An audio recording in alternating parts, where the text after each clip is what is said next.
안녕하십니까. 2월 24일 금요일 말씀 묵상 함께 시작하겠습니다. 오늘도 말씀으로 하루를 시작하시는 귀한 성도님들의 가정과 생업 가운데 하나님의 능력이 임하시고 무엇보다도 주님께 영광을 돌리고 주님께 기쁨이 되는 하루 보내시기를 기도합니다. 오늘 본문은 사무엘상 5장입니다. 5장 1절부터 12절 전체인데요. 이스라엘은 블레셋에게 패배했지만 하나님은 전혀 패배하지 않으셨다라는, 어떻게 보면 이 당시 사람들에게는 굉장히 충격적인 메시지를 전달하고 있는 본문을 다루겠습니다. 이 본문을 통해서 우리가 세상을 바라보고 교회를 바라볼 때 어떤 태도와 어떤 마음을 품어야 할지도 한번 생각해 보았으면 좋겠습니다. 그럼 먼저 말씀을 보시겠습니다.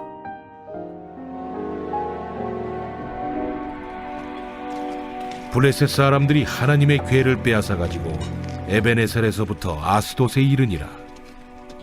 블레셋 사람들이 하나님의 궤를 가지고 다곤의 신전에 들어가서 다곤 곁에 두었더니 아스돗 사람들이 이튿날 일찍이 일어나 본즉 다곤이 여호와의 궤 앞에서 엎드려져 그 얼굴이 땅에 닿았는지라.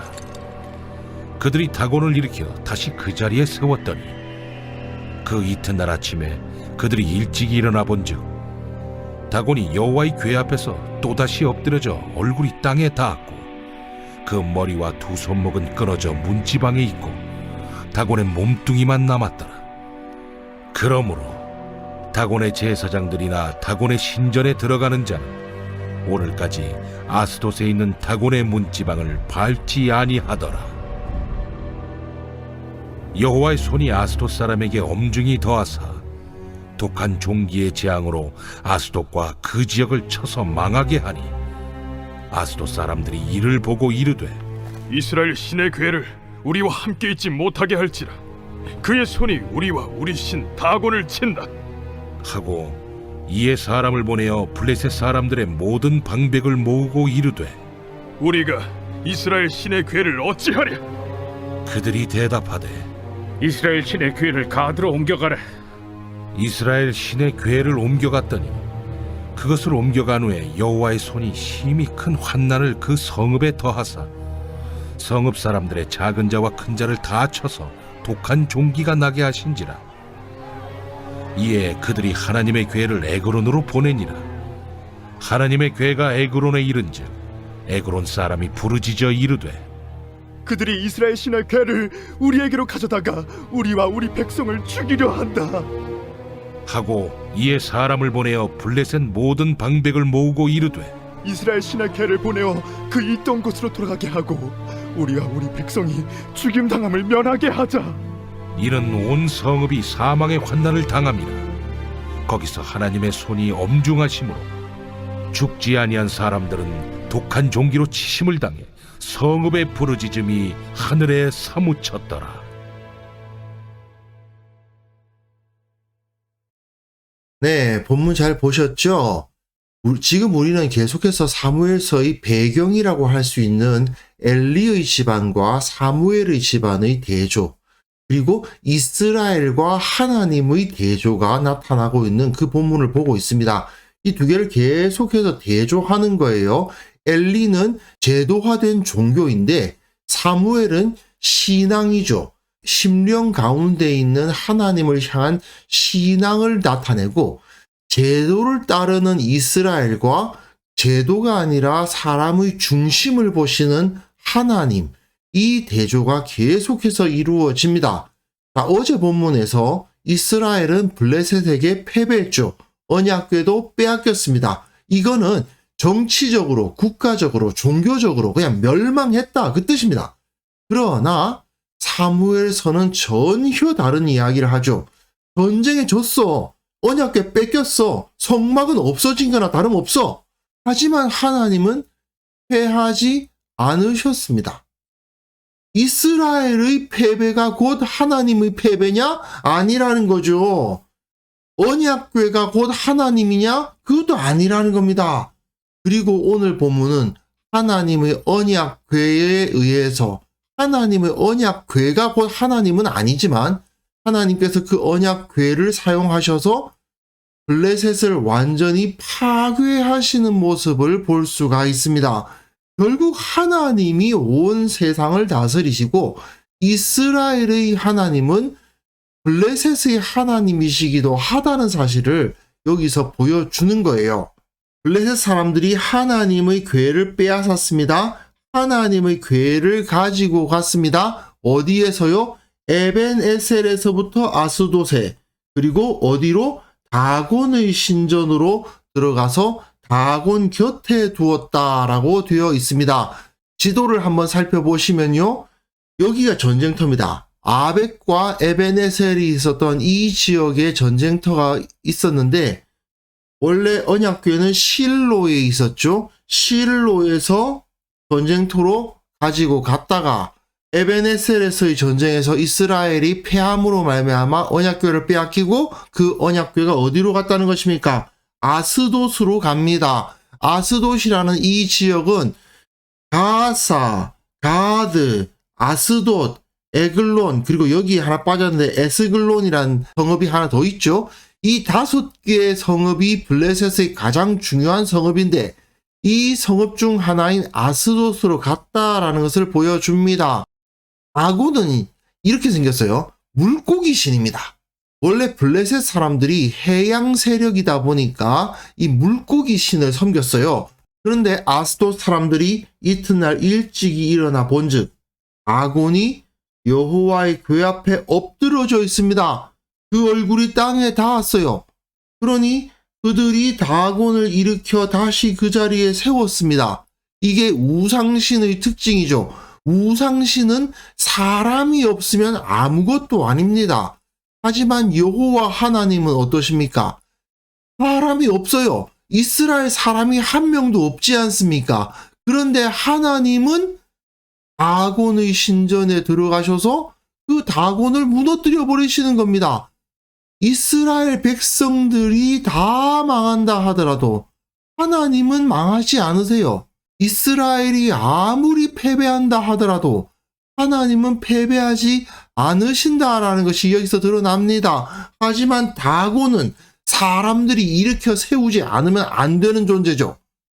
이틀난 아침에 또 다시 일어나 봅니다. 다곤이 이제는 여호와의 궤 앞에서 또 다시 엎드러졌는데 얼굴이 땅에 닿았을 뿐 아니라 머리와 두 손목이 끊어져 문지방에 있습니다. 이 그림을 한번 생각해 보십시오. 다곤이 하나님 앞에 엎드러져 있을 뿐 아니라 머리와 두 손목이 끊어져서 문지방에 있습니다. 이게 뭘 의미할까요? 여러 가지로 생각해 볼 수 있지만 다곤이 필사적으로 여호와 하나님으로부터 탈출하려고 나가다가 그만 그 두 손목이 끊어지고 모가지가 끊어지는 모습을 상상할 수 있지 않습니까? 다곤이 그야말로 몸뚱이만 남는 하나님 앞에서 벌벌 떨었다라고 생각할 수도 있겠죠. 그 정도로 완전히 다곤이 하나님의 언약궤 앞에서 파괴되었다. 그 다음부터는 아스돗에 있는 다곤의 문지방은 다곤을 섬기는 자들 또는 제사장들이 밟질 않는다. 왜? 자기네들의 신이 그것을 잡고 있었기 때문에라는 거죠. 지금도 가봐라. 아스돗에 있는 그 다곤 신전에는 그 사람들이 그 문지방을 안 밟는다. 왜 그럴 것 같니? 하나님께서 그 다곤 신을 파괴하셨기 때문이야. 사무엘서는 지금 여호와 하나님은 우상이 아니시다. 우상은 사람을 필요로 하고 사람이 없으면 아무런 가치도 없다.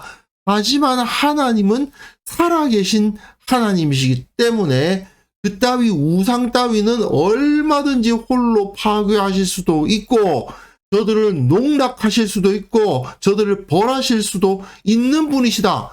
이스라엘 백성들을 필요로 하지 않으신다.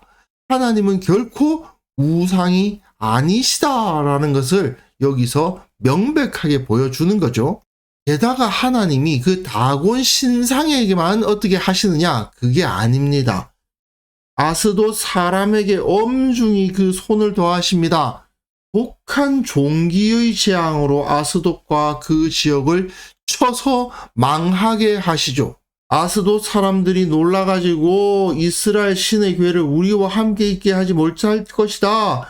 그의 손이 우리와 우리의 신 다곤을 친다 하고 이들이 하나님의 역사하심을 깨달았다는 것입니다. 이스라엘은 이걸 제대로 깨닫지 못해도 블레셋은 이걸 알더라는 거죠. 사실 우리에게 화로다. 누가 우리를 이 능한 신들의 손에서 건지리요. 광야에서 여러 가지 재앙으로 애굽인을 쳤던 신들이다. 독한 종기의 재앙은 애굽에도 나타났던 그 재앙 아닙니까? 그러한 재앙이 블레셋에게도 동일하게 임했다는 거죠. 그러니 어떻게 합니까? 블레셋 사람들이 모든 방백을 모으고 이 신의 궤를 어떻게 할까? 가드로 옮겨가라. 그래서 다른 지역으로 옮겨요. 가드가 여기죠. 아스돗이 여기인데 가드로 멀리 보냅니다. 그런데 이제 가드로 옮겨가니까 어떤 일이 벌어졌다는 겁니까? 가드에서도 여호와의 손이 심히 큰 환난을 그 성읍에 더하사 성읍 사람들의 작은 자와 큰 자를 다 합쳐서 역시 독한 종기가 나게 하신지라. 독한 종기라는 동일한 재앙으로 치십니다. 왜 그럴까요? 이것이 하나님으로부터 나왔다는 사실을 보여주기 위함이신 거죠.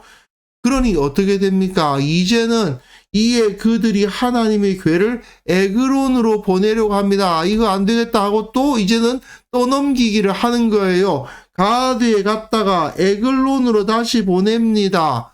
그런데 에그론 사람들이 어떻게 했다고요?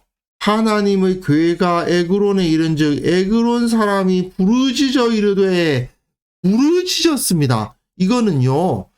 4장에서 이스라엘의 패배 소식을 들은 그 이스라엘 실로의 거민들이 온 성읍이 부르짖었던 그 모습을 떠올리게 합니다. 그들이 이스라엘 신의 궤를 우리에게로 가져다가 우리와 우리 백성을 죽이려 한다. 하나님이 여호와 하나님이 우리를 죽일 수 있다라는 사실을 이들이 믿고 있는 것입니다. 이러니 어떻게 됩니까? 블레셋 모든 방백이 모입니다. 이스라엘 신의 궤를 보내어 그 있던 곳으로 돌아가게 해야 된다라고 말하고 있습니다. 안 그러면 어떻게 된다는 겁니까? 우리와 우리 백성이 죽임을 당하게 된다. 온 성읍이 사방의 환난을 당하고 있다. 하나님의 손이 엄중하시다. 이 하나님의 손 앞에 이들은 모두 다 고통스러워하며 두려워 떨 수밖에 없는 거죠. 죽지 아니한 사람은 독한 종기로 치심을 당해서 성읍의 부르짖음이 하늘에 사무쳤더라. 실로의 이스라엘 백성들이 부르짖어 통곡했던 그 모습이 그대로 블레셋의 아스돗과 가드와 에그론에서 나타났더라 하는 것을 여기서 보여주고 있는 것입니다. 하나님은 그러니까 블레셋을 치는데 이스라엘 군대가 필요하셨습니까? 필요하지 않으셨습니까? 이스라엘의 군대 따윈 필요하지 않으셨어요. 언약궤 하나 딱 들고 돌아다니시면서 다 치신 겁니다. 마치 여호수아가 그 가나안의 성읍들을 돌면서 그 성읍들을 다 정복했던 것처럼 하나님께서는 홀로 그 블레셋을 치시고 그 영광을 드러내십니다. 이스라엘의 신이 우리를 지금 치고 있다라는 사실을 블레셋이 고백하게 만들어 버리시잖아요. 이게 바로 하나님의 권능이라는 거죠. 사실 이런 경우가 있습니다. 교회가 연약하고 부족하면 하나님께 영광을 돌리지 못한다고 말씀하시는 분들이 있습니다. 제가 어릴 때 그런 말도 좀 들었어요. 예수 믿는 학생들이 공부 못하면 하나님께 영광 가린다. 뭐 이런 말 하면서 공부 열심히 해라. 이런 이야기도 듣고 했는데 우리가 공부를 아무리 잘해도 하나님의 영광이 더 드러나지 않고요. 우리가 아무리 돈을 잘 벌어도 하나님께서 더 많이 영광스러워 하시 않으십니다. 하나님께서는 그 자체로 이미 영광스러우시고 지극히 영광스러우십니다. 우리가 하나님의 영광에 더할 것이 아무것도 없어요. 우리가 하나님께 영광을 돌린다는 것은 우리 것을 하나님께 바쳐서 하나님이 더 영광스럽게 된다는 뜻이 아니고 하나님의 영광이 우리를 통해서 나타난다는 의미입니다. 그렇기 때문에 하나님께서는 부족한 우리를 얼마든지 사용하셔서 능히 그 영광을 드러내실 수 있습니다. 그런데 인간들은 어리석게도 자기의 능력으로 하나님의 영광을 드러내려고 해요. 많은 경우에 그렇게 하죠. 건물을 크게 지어가지고 하나님을 영광스럽게 보이게 한다든지 또는 유명한 사람들이 우리 공동체에 있다는 것을 내세우면서 사람들의 부러움을 받으려 한다든지 뭐 기타 여러 가지 모습들을 가지고 사람들이 주로 사용하는 방법으로 하나님께 영광을 돌리려고 노력하는 경우가 있습니다. 하지만 사실은 우리가 그런 방법으로 세상과 영적 전투에서 이길 수 있는 것이 아니었던 거죠. 교회가 쇠약해지는 것처럼 보이고 숫자가 작아지는 것처럼 보인다 하더라도 그리고 인간적인 눈으로 볼 때 교회가 세상에게 패배하는 것처럼 보인다 하더라도 그것으로 인해서 하나님께서 세상에게 패배하시는 것은 아니라는 것을 깨달아야 합니다.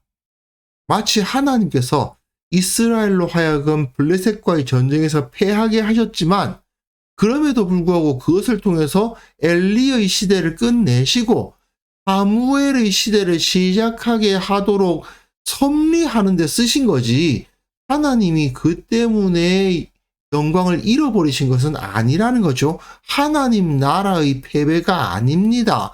교회가 그 수가 줄어든다고 해서 교회가 그 건물을 잃어버린다고 해서 하나님 나라가 패배하는 것이 아니에요.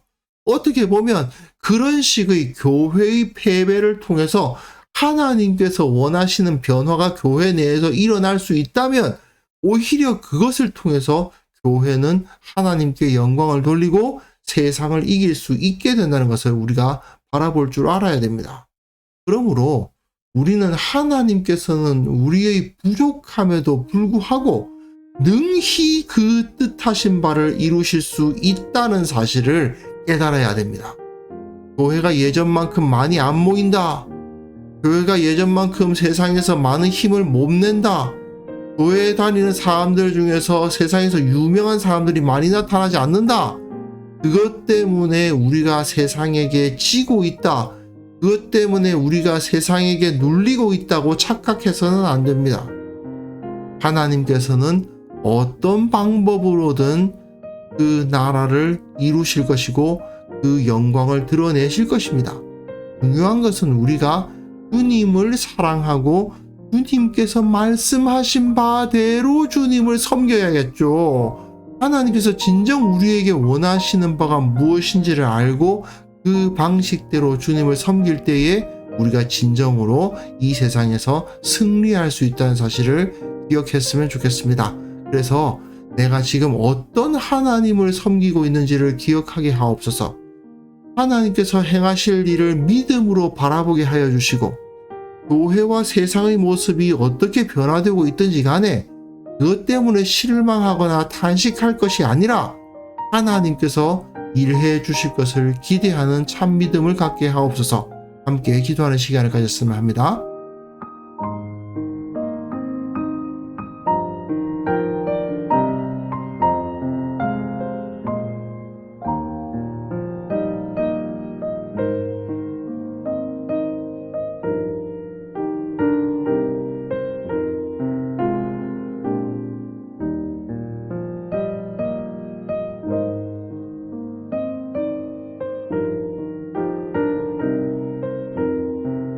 하나님 아버지, 하나님께서는 능하시고 하나님께서는 모든 것을 행하신다는 사실을 기억하고 믿음으로 그 주님의 능력을 바라보며 살아가게 하옵소서.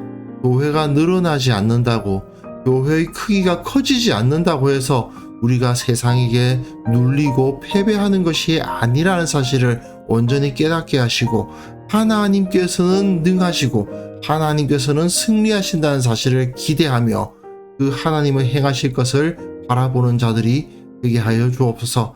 참으로 세상보다 더 커지고 세상보다 더 부유해지고 세상보다 더 유명해짐으로써 하나님께 영광 돌리겠다는 그런 어리석은 생각들 다 버리게 하시고 오직 우리 주 예수 그리스도의 모습으로 세상 가운데 하나님의 영광을 드러내는 교회가 될 수 있도록 주여 우리와 함께하여 주옵소서. 예수님의 이름으로 기도합니다. 아멘.